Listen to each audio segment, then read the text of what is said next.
In order to run Netcat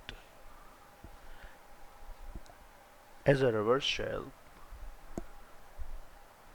the basic setting that one needs to make is you have to keep one machine as a server and the other one as a client. I am choosing Linux Ubuntu, my machine, as a server, and I'll put the Windows machine as a client. So let's get started. Type NC and then provide the flags: listening, no resolution, verbose, port, and type any random port number like 6500 and hit enter. Now I have placed my Ubuntu machine on listening mode. Let me switch on to the Windows and see what we can do there.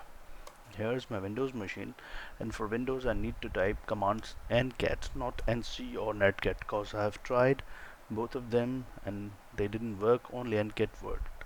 So ncat is here, and then provide two flags nv, and then provide the server IP 192.168.149 142.129. We chose the port number 6500 here, and what additional thing that we need to provide an IP is tech e and that cmd.exe, and hit enter. So here we have have connected with the remote machine, or we have connected with the Ubuntu machine. Let's check on Ubuntu what's here.